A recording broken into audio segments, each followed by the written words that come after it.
Hello there. I have a very special episode of the Music is Win podcast for you guys today. Maybe the most special one yet. We're talking to Misha Mansoor, the guitar player in Periphery, founder of Horizon Devices, and an overall awesome guy. I'm also going to tell you about the sponsor of today's show, AudioBlocks, one of the world's largest royalty-free music libraries full of hundreds of thousands of sound effects, loops, clips, and anything else you need to make your personal or commercial projects that much better with some high quality audio. Just go to audioblocks.com/musiciswin to sign out for an awesome deal on an annual subscription to AudioBlocks.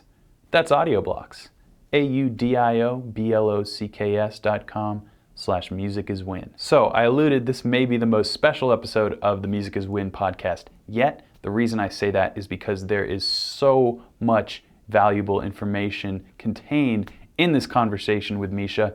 He goes over all the things that he's learned being a professional musician in a big time band, as well as tips on how you can build a career as a musician and maybe some things that you don't know to look out for unless somebody like Misha tells you to. Misha is an incredibly talented guitar player, but also a very savvy business person, which is what you gotta be to make it in any industry in 2018 and beyond. So with that said, let's jump right into the conversation with Misha. We're going to talk about guitar playing and how to get out of ruts when you're stuck, and of course, all those things that you didn't know you needed to know about the music business. Let's do it. Misha Mansoor, thanks for hanging with me, man, coming on this podcast.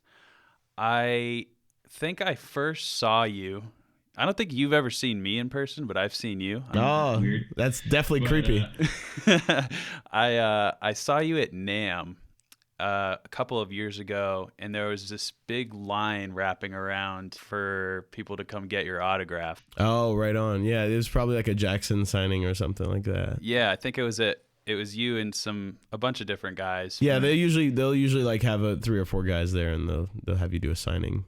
Okay, that makes sense. Did you actually go through the line? I didn't go through the line. We haven't met yet. This is the first time we've met. It's nice to meet you, buddy. Yeah, nice to meet you too. It's crazy. I just sent you a message because I saw you had been discussing some things about your band Periphery and what it's like to be a businessman undercover as a musician. I like that. I like the way you phrased that. That's pretty cool. Well, that's kind of how I feel about it because, I do YouTube and stuff, but I also do education, and it's like we have to wear so many hats. And I actually have seen your stuff, the Music is Win stuff on Facebook and YouTube and all that stuff. My fat head is just plastered on the internet.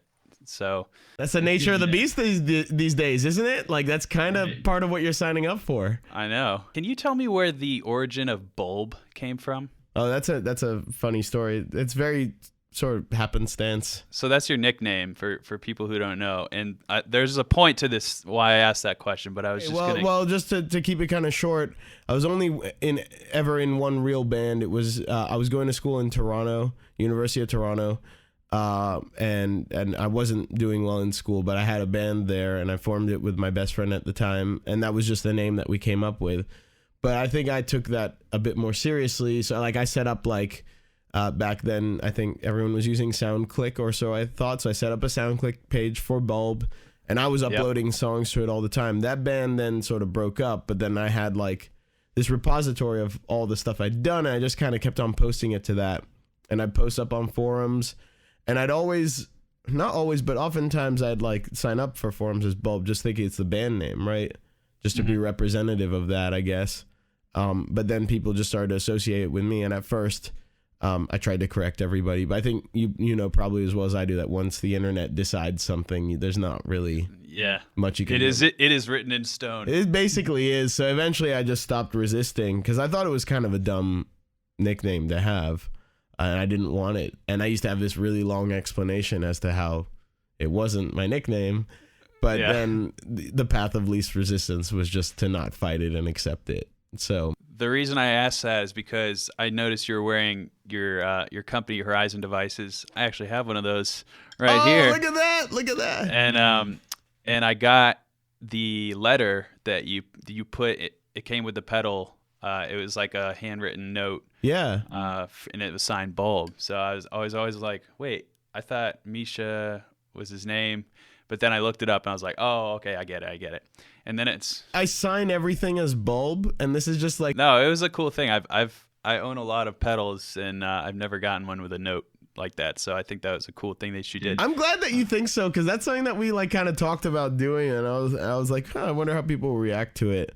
So, but it's been positive. You're probably one of the first people I've talked to who's like been positive about that and elaborated like that. So I'm glad. I know you're a big gearhead, so I also want to kind of keep it to layman's terms as far as the discussion for myself, because I'm a gearhead, but I also like kind of, I don't know, I feel like you get really in the weeds on stuff when you're asked about this stuff. So I figure, why not try and ask you to explain it like I'm 5 and yeah, absolutely, in the sense of a guitar player. So can you explain? So this is essentially a magical pedal. Is kind of the way I look at it. It's a magic box.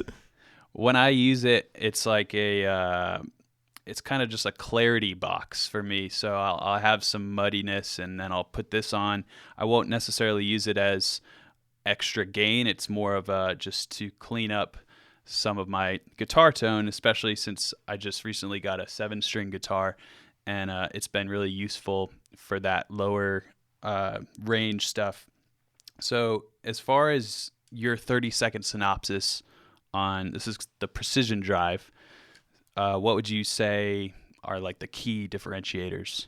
Well, I'd say that a lot of people don't realize that the guitar tone that they listen to and that they assume is just a guitar into an amp, oftentimes, especially if it's tuned lower, has some sort of what we would call in the industry a boost of some kinds. But really what it's doing is it's tightening it up. As you go lower and lower, you're using thicker and thicker strings, right?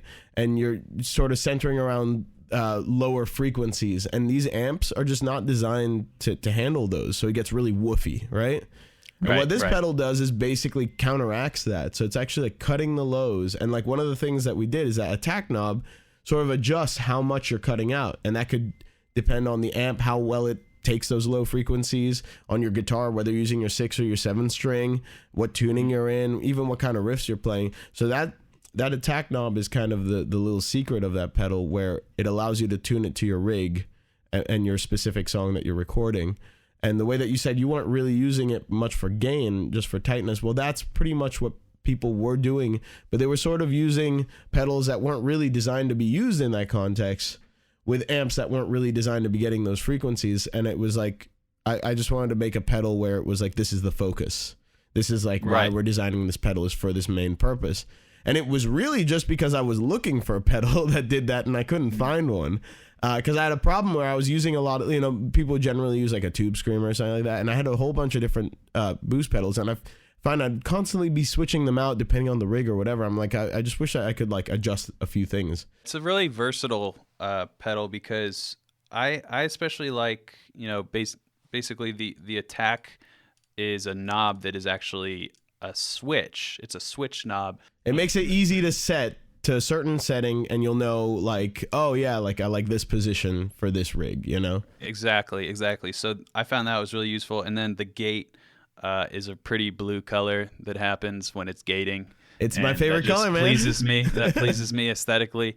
So great job on this. Thanks, man. Thank you. And I use it a lot for rock stuff, and I'm not quite like prog metal as you are.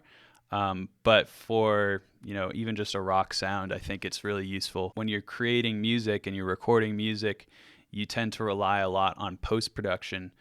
And I feel like this pedal is helpful to get like the feel of the sound that you're ending up with, or that you ideally want to end up with.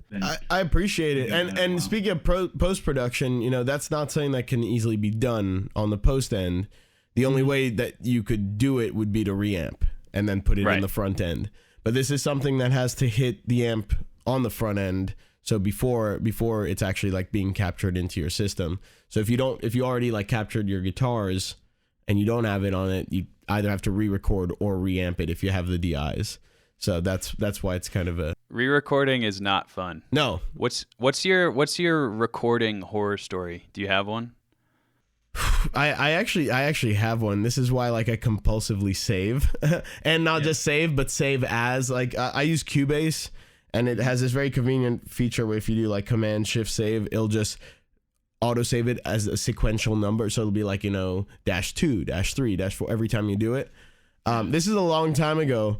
OG Bulb fans might remember this, but with our very first singer, we did this All I Want for Christmas Is You cover, which is just absurd. And it was just really absurd, but we did a lot of work on it, and I was really proud of how it came out.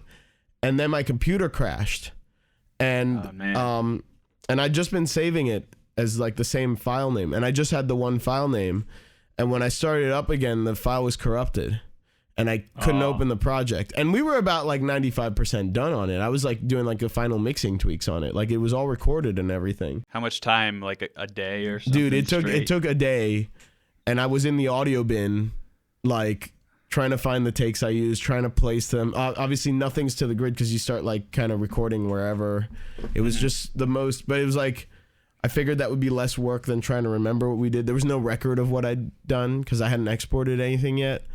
And it was just the worst feeling ever. So ever since then, I compulsively save and save as. Yeah, I always like to leave listeners and viewers of this podcast with some actionable items. So that is one to take to the bank, save as. Save as. No, that is like one of the biggest. If you're starting to record, just learn to do it like obsessively. Because at the worst, you'll end up with a bunch of files, and at the best, you'll end up with basically backups. Oh, and also back up everything. Like have a backup drive of your computer that you back up every night. I have 2 backups that just the same thing is on both of them. So that's it's necessary. And that kind of leads me into the way you create, because I feel like I don't really have a sense for the type of musician you are. I mean, I know what kind of music you make and what kind of bands you play in, I mean, chiefly Periphery, but I would ask you to describe, like, do you have a go-to creative process when it comes to writing music, or is it just, I have this pedal that I just hit a chord and now I'm going to write a song? Or are you methodical? What's your game plan when you sit down to write, if you even do that? I would say it varies. It varies because I like to write with people. So for one, like, for example, the guys are coming to record the album. And like we're going to start writing for this new album, like as of tomorrow, basically. Oh, new Periphery album. New Periphery album, yeah. And like that is sick. Like I like working with them so much that like I kind of don't like writing alone anymore. If that makes sense. We just have really good chemistry. And I feel like if ever I'm in a rut, they'll usually have an idea. Like it's just, and there's just ideas flowing around. It's just a great feeling. I'll write by myself too, and I'll always be like preparing stuff, but I've just felt less, I guess, confident about that. So I like to collaborate, and I feel like it's a good way to learn. Mm-hmm. But I've also learned that like you can't force it. Like there's times where I've been really bummed out. Like I've just felt like I'm in a dry spell. I'm out of riffs. I've got nothing, right? And like in those cases, like I just feel like you just have to wait it out sometimes. Like there's I have a bunch of little tricks which I tell people. What are some of your tricks to get out of They a rut? only work half the time though, but it's like do something else, like play video games, like do not music. Do something that's completely different from music that gets you out of that headspace. I think sometimes it's a bit like just, a cup that needs to be refilled, and just life experience goes into it and refills it.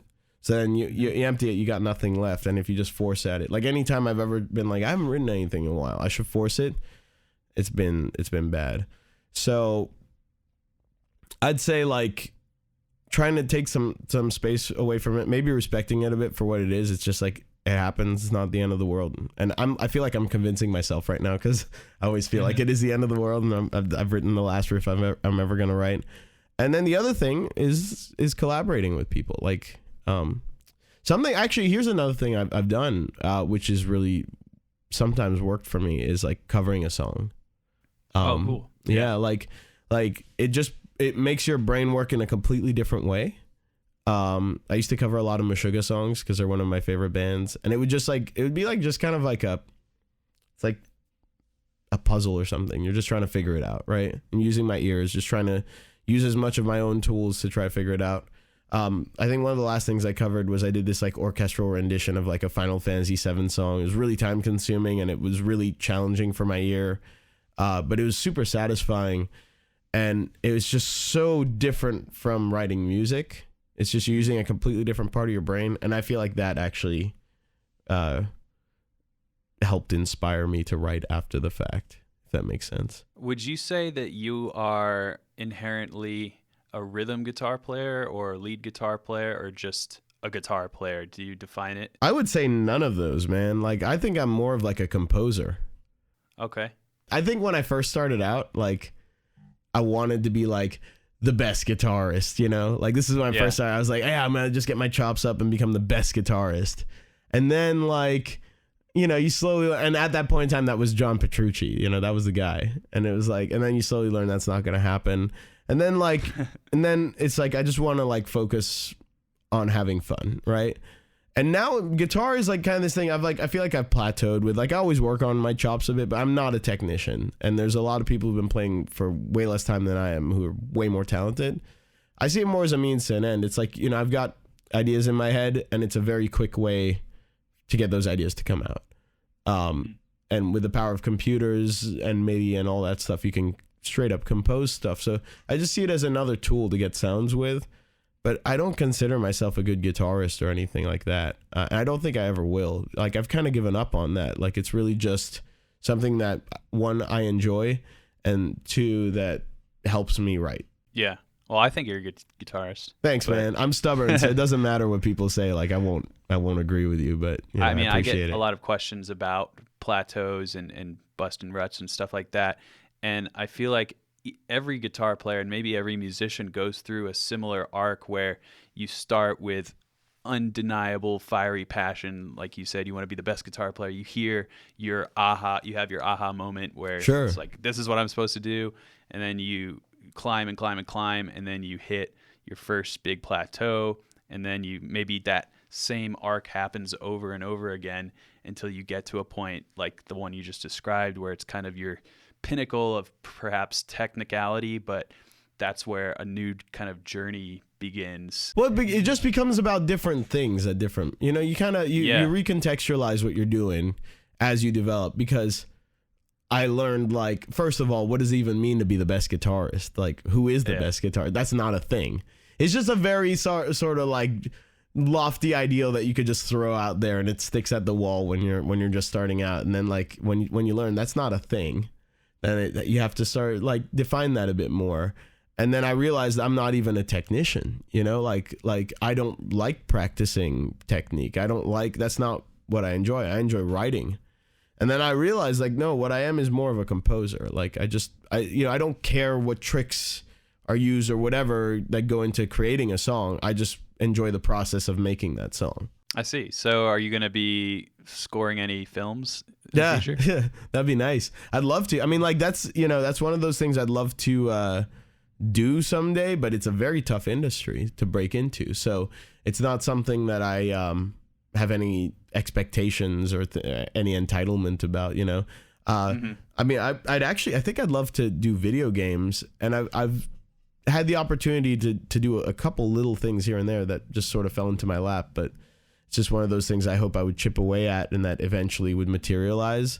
But it's tough, man. Breaking into any one of these creative industries is tough, and I know from experience. So what would you say currently, now that you've had the experience of being in an awesome band, and you still are, but your priorities are also in other places, what would you say the thing is that makes you wake up in the morning? It's like the first thing you think about. Sometimes it's the companies. Sometimes, you know, especially when the companies are working, you know, because the main two companies are Horizon Devices, which does the pedal, and we're working on new products. And then I also have Get Good Drums, which I'm a co-owner of, which is the drum software company, and we're coming out with new products too. So like, depending on where we are in the product cycle and what we're developing, like I might be like 100% focused on that. It's just like all these things that I do are, and maybe you can relate to this. It's like things that you do are, you work on them very intensely, but for a short period of time or for a limited period of time. And I imagine you're at the point where you make your own schedule. So you could make your schedule to have like probably very little in it if you were so inclined. Yeah. But if I do that for too long, I go crazy. Like I just get restless and I just feel like crap. Like I just feel like a useless human being, and I don't want to do that. So I always try to find things to fill my time with. And if that means starting a new company or something like that, now I think I've got a pretty good, pretty good set of things.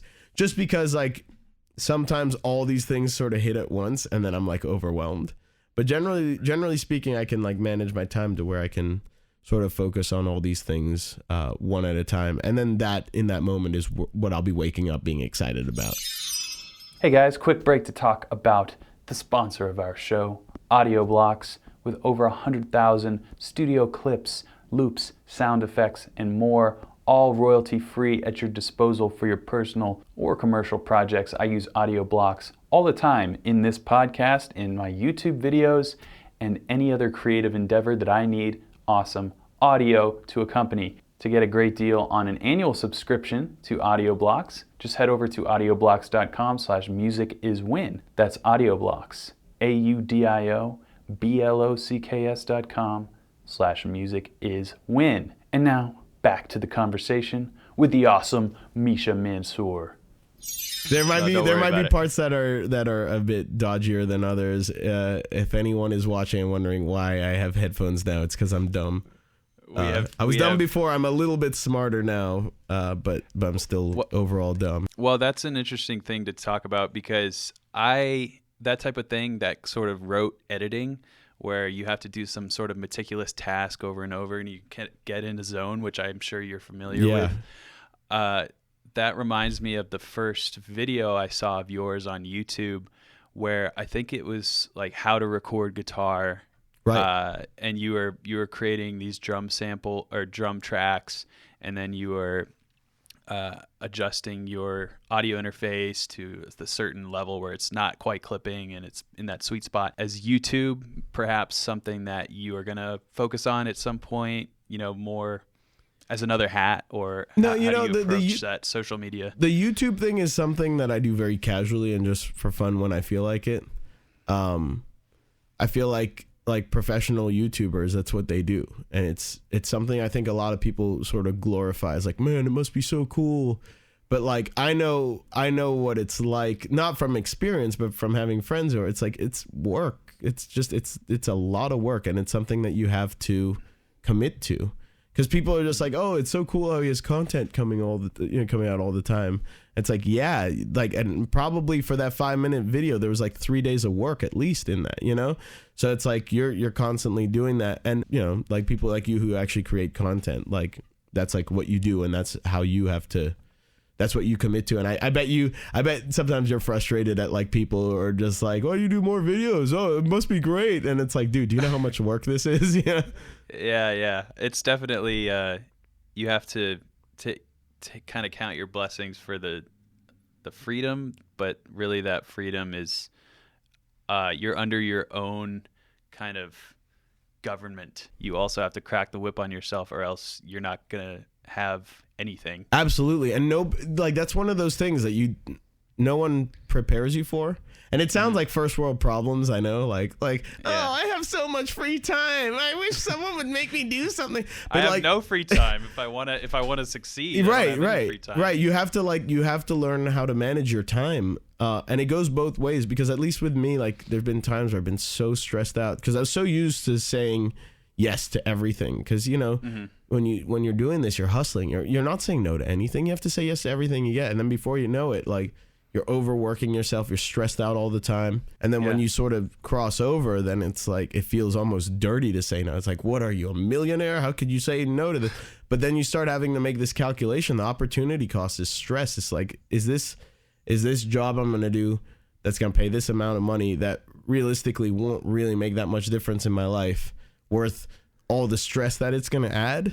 And if the answer is no, then you have to learn how to say no to those things. And that's one of those things I've worked on in the past few years, try to manage my time better, because you only learn because you get overworked and you are like I hate my life right now, Yeah, time becomes your new currency. Absolutely. We actually had to start doing this as a band when we would record because we'd burn out. We forced ourselves to take a day off. Like forced ourselves. Because in the beginning, you're like, man, we could just record every day. Like, the music is great. And then by week like 4 or 5, everybody hates each other because you haven't had a break. So we take a day off, and we're also pretty, like, if we're feeling ourselves getting burned out, we kind of own up to it, and we're like, we need to take a day off, right? But this is the beauty of like a 40-hour work week, is that you're forced to take 2 days off. And those days are important whether you realize it or not. And when you lose those, because you love what you do and you're just obsessed with working, it feels so counterintuitive to be like, I need to take a break from this. But it's literally healthy. And so when you make your own schedule, you have to budget that time in, or you will drive yourself crazy. I think that's important for people who do want to pursue a career in music, because 99 times out of 100, if you're a musician, you are doing just what we're talking about, is working for yourself and making your own commitments to maybe sometimes too much stuff in the beginning phases, and some experiences you have to have in order to learn. You know, it's hard to take somebody's word for it. What would you say a few characteristics are of somebody who wants to be in the music business? It's just overarching musician. That's a good way. That's a good way of phrasing that. If you want to be in the music business, I try not to give the answers that people want to hear. I try to give the honest answers. No, give the real answers. I hate to say this. I really hate to say this, but most people, not all, but most people who find themselves in some form of the industry don't take advice from people like me. They aren't reading like self-help books. They have those skills innately. Like people will view me as a businessman, but I never became a businessman. This is just how I viewed the opportunities, right? Sure. And I'm not saying that people can't learn these things and hone them and then maybe turn them into opportunities. And I'm not saying people shouldn't try. I think you just have a bit more of an uphill battle when it's not something that you innately possess. And that's not necessarily what people want to hear, but it's true. If you're asking for a pattern that I've noticed in people that are successful in their industries, is that, for lack of a better term, they're kind of go-getters. They're not waiting around for a solution to, or some podcast that they hear where they're like, oh, that dude said something and that, that resonated with me. And again, I want to be very clear that it's very possible that could be the catalyst, that could be the right combination of words. And obviously there was something that launched me in that direction, but there's also like a sense of people who are proactive versus people who are reactive. And the people who are reactive will oftentimes find themselves running into problems and having to learn from mistakes that the proactive people were able to circumvent before they ever even happened, because they sort of had a good sense. And unfortunately, we're not all created equal. Some people have a better sense of that stuff than others, and that's just the way it is. Mm-hmm. So in some ways, I was lucky because I had a set of skills that worked to my advantage. But I'd say the other half of it is that I actually recognized where those skills were and then tried to hone those and focus on that. And those things were all different from what I thought that I was going to be doing originally. You have to be ready to pivot. And the original plan, and you'll find this a lot with people who sort of are entrepreneurial, is like they'll have very set in stone plans, and people like that tend to be very single-minded and stubborn. Trust me, I know. I'm the same way, and I bet you are to some degree as well. And it's what makes you focus on the thing that you want, and it's what allows you to sort of dedicate everything and like push everything aside. So that's good. But I think the other skill is the fact that to recognize once it stops working, or once it starts working in a different direction, how you could capitalize on that. And if this is very abstract, I'll give you a really concrete example. Okay. So there's certain bands out there that sell a lot of merch, right? Generally scene bands, that's just got a good demographic for moving merch. So they're bands that are like a fair bit smaller than us, that draw less kids, that will destroy us in merch. And then from a practical perspective, we'll actually take home more from a tour than we would, because we just don't move that much merch. And we've optimized, we've really tried to sell as much merch as possible, because that's how bands make money. Now, with that said, what we did realize is that we had this knack for getting people interested in gear. you know, and that's something that I recognize as well. So I forged relationships with companies that led to signature products, that led to me starting my own products. So as much as we were never the merch kind of band, we were the gear nerd kind of band. And it's like, all right, well then how do we monetize this? And that's where it shifted, because as I grew up, it was always like, oh, well, you have to sell merch. And we still do that, but we just can't operate as efficiently as a band that really can move that stuff. And if you're to look at this as a bottom line figure, I'm actually more grateful for it in hindsight, because generally speaking, there isn't much overlap. If you tend to be more of a scene band, you know, those kids will buy shirts, but they don't tend to carry be as much of gear nerds, generally speaking. And you sell that merch, and then your manager takes a cut, you know, your business manager takes a cut, and they get split through the band, right? And that's just the profits, obviously, after the costs. Right. But like with signature deals, that's something that's negotiated with a company. So that's money that comes directly to me. With my company, that's something that goes through my company. That has nothing to do with the band. So it's sort of finding ways to monetize the areas that you do have influence over, right? And so recognizing those things and being ready to pivot, not being too stubborn to where you're like, well, I decided that we were going to follow this path, and seeing like, try to analyze like where do you see these opportunities coming from? Like sort of listen to where opportunity actually is knocking, and then follow those threads, you know? Well, that's interesting to kind of analyze your demographic, so to speak. And Periphery, I think, is obviously a really technically proficient band with a lot of prowess. It made sense to go that gear route, and maybe the actionable piece for somebody who's trying to figure out, well, am I going to be a teacher? Am I going to be in a band? If I'm in a band, how do I, go from just playing shows and netting $50 a week to creating multiple income streams? And it's really looking at who the people are surrounding you who are enjoying what you do. And I think that's a really interesting philosophy that isn't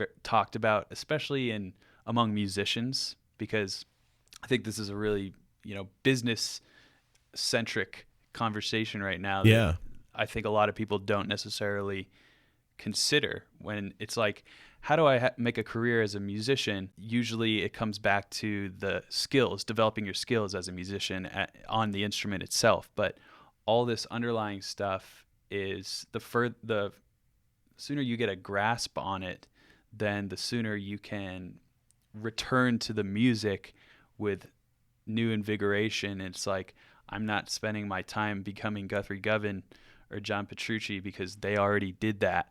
I'm spending my time figuring out how the people who listen to me and who watch what I do and like what I do, how I can provide more value for them, so that when that's done, you can go back to the guitar and have this new sense of invigoration towards it. If you're talking about an actionable piece, I'm gonna tell you and your viewers something. Okay. This is actually very this is very actionable. Do you want to, because I get people, I do clinics and I always get people asking like, so what's the best way to get on tour? What's the best way to get your band out there? I'm going to give you a bit of a roundabout way, but this actually works. This actually works really, really well if you follow my advice. It's just not what people want to hear. All right, let's see what it's going to be. To get on the road, the big problem is that if you start with your band, you're going to be losing money. You're going to be straight up operating at a loss because it's very expensive. And to do the fun job, which is play on stage with people, you're just, you get whatever's left over, which is usually money in the red. So you get debt. However, even bands that start out need people that sell merch, right? And the thing about touring is that it's a very tight circle. So my advice, and this I'll give you an example after this of someone it's actually worked for, but start out, just go and do merch for a band for free.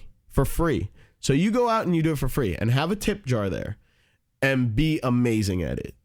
Really, really work hard, be the best merch guy, be attentive, try to get the best merch numbers that you can, and be personable, make friends with everybody. That you want to network, that's your chance to network. You're going to be with bands on tour. Okay. Mm-hmm. And then if you do a good job, other bands are going to notice that. And the tour industry is all about vetting people. There's no diploma. No, if someone came to us and like, I got a degree from Berkeley, we'd be like, I don't care. Like, but we've literally hired most of the guys that we've hired because, you know, we're like, oh, we need this person. Oh, I know this guy. Are they cool? Yeah. Can they hang on tour? Yeah. All right, we'll try them out. That's like literally the conversation that gets people hired. So now, if you've been cool and you've done a good job on tour, people will be like, oh yeah, he's really sick. I remember touring with him. He was a great merch guy, great dude. And then you can start charging for that, right? Then you do that enough of that, and then you could be like, hey, you know what? Actually, maybe I'm gonna tell you, like, the best merch guys always are just overqualified, so they can usually move, and they usually move to other things, whether it's front of house or lighting director or tour manager or whatever, right? Or guitar tech or whatever, right? And let's say you're a guitarist, go be a guitar tech. Go be the best guitar tech.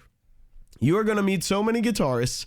You may work your way up the industry to where you're working with some really big bands, and then people just want to get along. So you're going to be hanging out. And if you're making a good impression on people, you will be surprised. Like, and if people know that if you're actually a good guitarist and people know your style and whatever, they're going to check it out because they're going to be friends with you at this point, right? Sure. And then if they need like a fill in for a gig, or they're like, oh, you got a sick band. Well, maybe you're the band that we should take out on tour. So I know like those instances where that's happening. Yeah, you take the Guitar Tech's band out on tour because like, oh, his band's actually really sick. We totally need an opening band. Oh, this guitarist can't do this tour. Well, I know this dude, that Guitar Tech over there is sick. He could do it. That's literally the story of how our tour manager became our tour manager, by the way. And he's also played guitar with Senses Fail, and he's gotten to fill in with other bands. Like that dude, and he works hard. He's one of the hardest working dudes I've ever met. He's one of the nicest guys. He'll be your best friend in 3 minutes. He's got the best personality, and he never complains. And I love him to death. Matt Rosenblum, Rosie, like he's the example of how you do these things right, in my opinion. Which is you just go for it. You're not making excuses. Well, we're having trouble. We don't want to do these pay-to-play gigs, so we'll just sit around and do nothing. It's like, get out on the road. That dude's at least out on the road. Even if he's selling selling merch, he knows what the road is like before he's even in a band that's touring that much, you know? There's suffering that must happen, but leaning on the passion and the drive to go get it, like you said, being a go-getter, I think it's such an easy thing to say and the hardest thing to do, and that's why not many people do it. Absolutely. But it's still very simple. Like if you want to become a doctor, there's 7 years of stuff you got to do. If you want to become this thing, insert musical profession here, it's probably still 7 years, but it's a lot simpler and you're not going to kill anyone in the process. Hopefully. I think. Hopefully. No, but you raise a good point. It's very simple. It's very simple, and it's like people want the solution to be complicated because they want the secret to be something like, well, actually, you have to know this guy who knows this guy, then you get to this. It's like, no, it's actually really simple, but it's tough, and nobody wants to do it that way. And that's why very few people will do it that way. And the few that do usually do well. Also, it takes a certain personality type. You might have the wrong personality type. You might go on your first tour and be like, I hate touring. And the only way you find out is by going and touring. So, that might, right there, that might kill it for you, And that could be a good thing, though. Oh, absolutely. You go out and find out what you don't want to do. Yeah. And then it's like, well, maybe you want to be a session guy. And a lot of those tips that you outlined are the exact same steps to become a session player. Right. Is word of mouth. Maybe you go to everybody's show and you are just that guy who is bringing 5 or 10 friends to a show and is like the biggest super fan. It's like, oh yeah, by the way, I'm a ripping guitar player. And then everybody's friends with you. Really just the being cool, I think is an underlying theme. I'll tell you another secret. I'll tell you another secret if we're talking about actionable items here, and it's networking. I think not everyone. I think a lot of people think about networking all wrong. Okay. And they don't. How do you think about it? Okay. So a lot of people think of networking as like, okay, I'm going to be friends with this guy who's up on this level. I'm on this level. We're friends. And then opportunities will trickle down like that. And again, I'm not saying that doesn't happen. I'm just saying that it's rare and it's not something you can count on any more than you could buying a lottery ticket and then winning the lottery. So that's not a good way to set a plan.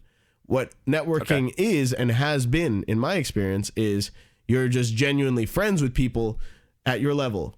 You're doing your thing, they're doing their thing, you're doing their thing, and they're going up and up and up. And then eventually they know what you do, and they're like, hey, I have an opportunity from you. But now they're off in their own industry, and they're also up here.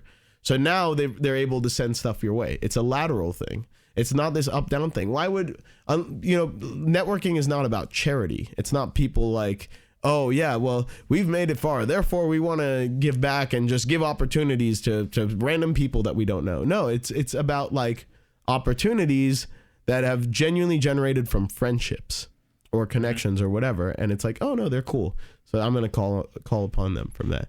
And that is one of the biggest mistakes I think people think about networking and what it means. And no one really teaches you how to do it. And to some degree, you can't really be taught. You have to kind of just have a sense of how to talk people and be likable. And an interesting point about that is if you are kind of newer to whatever industry you're trying to break into, you don't want to meet the top dog right away, because then you won't have anything to offer, and you could have just squandered, might have looked stupid or done something to be like, all right, I'm writing that off.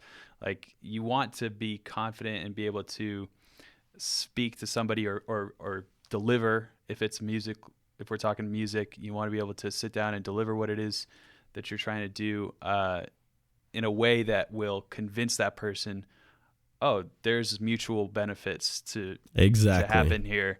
So yeah, that's a good point on networking. It's just it's something that is natural to some people, but the people who it is not natural for will overthink it. And really, it's just a matter of acting like a cool person in real life and not trying to claw your way like some sort of, I'm just envisioning like some sort of Los Angeles stereotype of a coffee getter. Well, you're not wrong. Oh, I just ended up in Steven Spielberg's office. How did that happen? Yeah, right. Well, I mean, you're right. And the thing that people also tend to forget is that these things move in cycles. So yeah, you're not up here, but as time goes on, those guys are going to kind of fade off and retire or whatever, and there's going to be new people. Ideally, you want to be growing with those new people, but I think the way people look at it is like networking is a fast track to success. And I think that's where it gets dangerous, because there's no fast track. Again, yes, there are for some people. I'm sure people could name examples, but those are the outliers. Those are the exceptions to the rule. And really, you just have to do it slow and steady. If you want a surefire way to do it, it's slow and steady. And that is surefire. It's just maybe a bit more boring an answer than saying, here's the secret to jump to the top level. And if there is a secret, I don't know what it is. Yes, please email Tyler@musiciswin.com with the secret. You have the secret. The secret. It's that pedal. You press the button on that pedal, and that's the secret. That is the secret right there. This is as close to the secret as you're gonna get. Yeah. Have a good guitar tone. I want to wrap up. I have some rapid fire questions. Right. Don't have to be rapid fire answers, but just whatever comes to your head. Where does tone come from? The hands. Excellent response. Yeah, I think hands. I think it has to start in the hands, and then you can start to manipulate. Yeah, that's like the last few percent, But like, I mean, like, have you like good guitarists? I've heard them play through the most garbage rigs and guitars, and they still sound amazing. Why is that? Because it's all in the hands. It's almost like when you hear them through those rigs, it just makes it's almost more enjoyable, because it's like you appreciate only the skill, and there's nothing else, no sonic excellence to cover it up. You're right. It's a different aesthetic. I remember this dude like made me want to buy this Microcube practice amp, which is a good practice amp, but he was just a really sick guitarist, and I was like, damn, that amp sounds good. It's like, no, that dude sounds good. That's all it is. You get home, you're like, what happened? Yeah. The same thing happened. I bought, I remember I bought a Dunlop 535Q wah, because like I saw Petrucci play this like smaller gig, do this like kind of impromptu solo with the wah. I was like, damn, that wah sounds amazing. And it's like, no, he makes the wah sound amazing. I guess so. Hands and feet in this sense, but like feet. he made it sound amazing. I got it home and I used it for about 10 minutes. And I was like, this thing sucks. It's not that it sucks. It's a great wah. It's just I suck at the wah. I'm not very good at it. So you know, like it. Yes, I firmly believe, like, you know, the gear and all that is one, because I can, and two, because I'm a nerd about this stuff. And it's like I have figured out sort of, I have my sound, and this is refining that last like 20% of the tone, you know, and having options. And I just like gear, but really, I have way too much stuff. I know that. Yeah. Well, it's a disease that I don't want a cure for. No, I don't either. Hey, and I tell people, you know, it's better than like a drug, you know, like being addicted to drugs. Way better resale than being addicted to drugs. So exactly. I'm gonna remember that one. If you could put up a billboard that every guitar player had to drive past every day, what would you want the billboard to say? Have fun. Yeah. I don't have a criticism. I think it's great if people are playing guitar. I just hope that people have fun with it. In 3 words or less, how do I play guitar? Go for it. Yeah. You literally just have to go for it, man. I never took lessons. I just picked up a guitar and I was like, this is fun. You know, have fun and go for it. Those are my words of advice. It's really now the only reason. I just feel all warm inside. You should. It's the only reason to do that stuff, anyways. Like I've been catching flack for the last week. Like, you know, there isn't very much money to go around in this industry, so you're probably not going to make a living just being a guitarist. As you said, you're going to have to wear a lot of hats.